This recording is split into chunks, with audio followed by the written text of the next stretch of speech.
आसमान की तरफ देखते हैं तो इतने बड़े आसमान में हमें चांद सबसे ज्यादा रोशन दिखाई देता है, क्योंकि आसमान में नजर आने वाले दूसरे ऑब्जेक्ट्स की निस्बत चांद हमारी जमीन के बहुत ज्यादा करीब है, जो हमसे करीब 3,85,000 किलोमीटर दूर है, जिसका डायमीटर 3,474 किलोमीटर है, जो जमीन के गिर्द अपना एक चक्कर 29 दिन 12 घंटे और 45 मिनट में कंप्लीट करता है, जिसकी वजह से हमारी जमीन पर मौसम स्टेबल रहता है और समुंदर एक स्टेबल रफ्तार के साथ चलते हैं, और चांद की वजह से हम आज जमीन पर एक अच्छी जिंदगी गुजार रहे हैं। इसके बारे में मजीद जानने के लिए 17 अगस्त 1957 में यूएस एयरफोर्स ने पायोनियर 0 को लॉन्च किया, जो चांद पर किया जाने वाला पहला मिशन बन सकता था, लेकिन बदकिस्मती से ये फेल हो गया।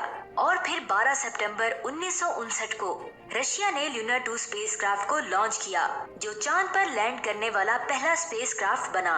और इसी साल रशिया ने ल्यूना 3 स्पेसक्राफ्ट को चांद पर भेजा, जिसके बाद रशिया पहली बार स्पेसक्राफ्ट को चांद पर भेजने वाला पहला मुल्क बना, जिसकी वजह से अमेरिका और रशिया के दरमियान स्पेस में जाने की रेस शुरू हो गई। और उस वक्त अमेरिका के प्रेसिडेंट इंसानों को चांद पर भेजकर रशिया को स्पेस की दौड़ में पीछे करने का फैसला कर लिया। 21 दिसंबर 1968 को नासा ने अपोलो 8 को लॉन्च किया, जिसमें 3 एस्ट्रोनॉट्स थे, जो चांद पर इंसानों को लेकर जाने वाला पहला स्पेसक्राफ्ट था। लेकिन इस मिशन में चांद की सतह पर लैंड नहीं करना था, इसमें सिर्फ और सिर्फ चांद को ऑर्बिट करना था।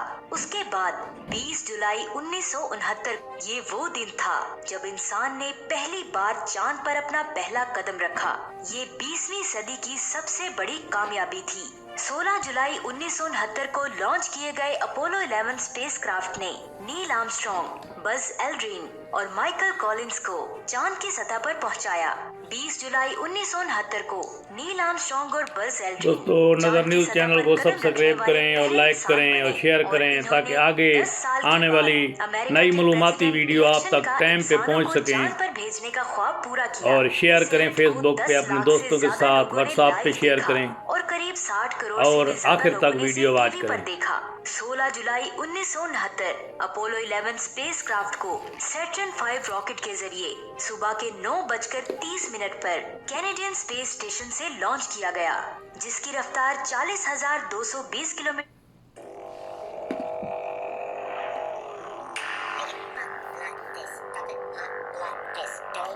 दोस्तों, चैनल को सब्सक्राइब करें, लाइक करें और शेयर करें और वीडियो आखिर तक देखें।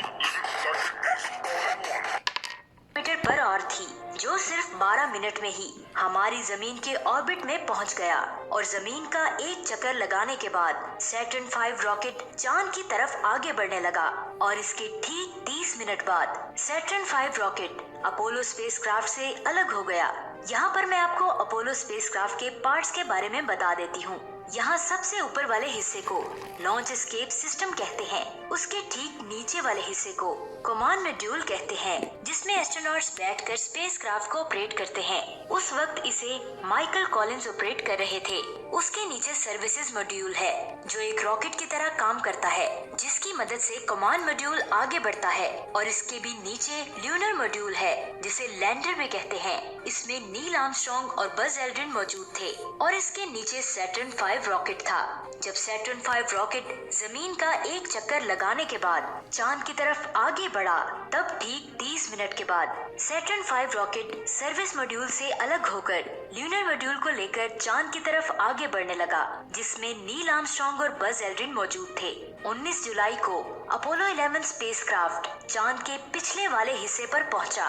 लैंडर को चांद की सतह पर लैंड करवाने के लिए ट्रैंक्विलिटी बेस का इंतखाब किया गया, क्योंकि ये जगह लैंडिंग के लिए बिल्कुल ठीक थी, जिसका पता रेंजर 8, सर्वेयर 5 और ल्यूनर ऑर्बिटर स्पेसक्राफ्ट के जरिए लगाया गया था। माइकल कॉलिंस, जो कमांड मॉड्यूल में बैठकर लैंडर की लोकेशन को सेट कर रहे थे, ताकि ल्यूनर मॉड्यूल आसानी से चांद की सतह पर लैंड कर सके। इसके बाद नील और एल्ड्रिन ने लैंडर के इंजन को स्टार्ट किया और चांद की सतह पर लैंड करने की तैयारी करने लगे। तब अपोलो 11 स्पेसक्राफ्ट तयशुदा टाइम से 4 सेकंड आगे चल रहा था। इसका मतलब ये था कि वो प्लान की हुई लोकेशन से कई मील दूर आगे उतर सकते थे। तब ही लैंडर में लगे कंप्यूटर ने खतरे के सिग्नल देने शुरू कर दिए। और आर्मस्ट्रॉन्ग ने देखा कि इनका स्पेसक्राफ्ट उनको बड़ी बड़ी चट्टानों की तरफ लेकर जा रहा है और तभी आर्मस्ट्रॉन्ग ने स्पेसक्राफ्ट के ऑटोमेटिक कंट्रोल को बंद किया और स्पेसक्राफ्ट को खुद ऑपरेट करने लगे। फिर इन दोनों एस्ट्रोनॉट्स ने 20 जुलाई को 8:17 पर ल्यूनर मॉड्यूल को सही सलामत चांद की सतह पर लैंड करवाया और उस वक्त स्पेसक्राफ्ट के डाउन इंजन में सिर्फ 14 सेकंड का ही ईंधन बचा था।